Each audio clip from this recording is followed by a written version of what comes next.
Hi friends, the hungry স্পটে আপনাদের সবাইকে স্বাগত জানাই। আজকে আবার একটা নতুন রেসিপি নিয়ে চলে এসেছি। আজ করছি সয়াবিনের একটা কারি। তো দেখে নাও এটাতে কী কী অ্যাড করেছি। আমি এখানে সবগুলো সবজি কেটে ধুয়ে নিয়েছি। আলু নিয়েছি টুকরো করে, আর টমেটো, তারপর একটু পেঁয়াজ, কাঁচা লঙ্কা আর একটু রসুন। সয়াবিনগুলোকে আগে থেকে বিছিয়ে রেখেছিলাম, তাই এখন একটু জলটা ছড়িয়ে নিয়ে নিয়েছি একটা মিক্সি জারে।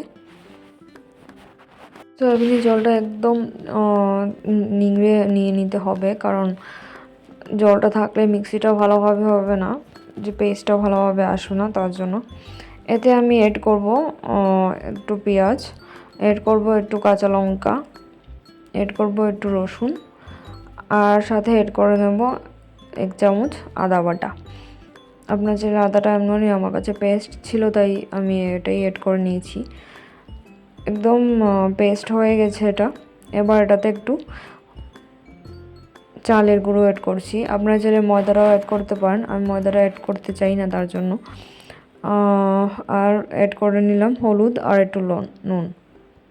এবার এতে ভালো করে হাতে মেখে একটা এমনভাবে শেপ দিয়ে আমি এটাকে তেলে ভেজে নেব। আপনারা চাইলে যে কোনো শেপই দিতে পারেন। একটু গোল্ডেন ব্রাউন করে এটা ভেজে নেব ভালো করে।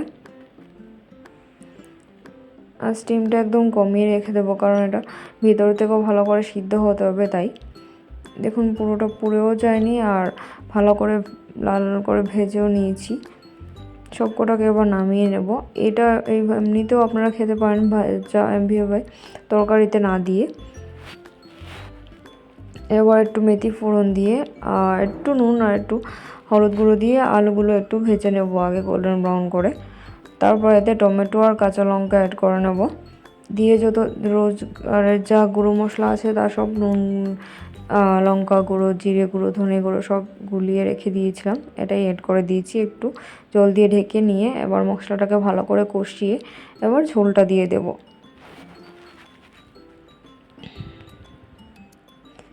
ঝোলটা একটু বেশি রাখবো, কারণ বড়াগুলো দিলে ঝোলটা একদম খেয়ে নেবে, তো তার জন্য বড়াগুলো আমি লাস্টেই অ্যাড করছি। হয়ে গেছে এই কারিটা। আপনারা চাইলে এটা ট্রাই করতে পারেন বাড়িতেও। আর আমি আমার খাবারও নিয়ে নিয়েছি। চলুন, দেখা হবে পরে একটা রেসিপিতে। ভালো লাগলে অবশ্যই জানাবেন। বাই।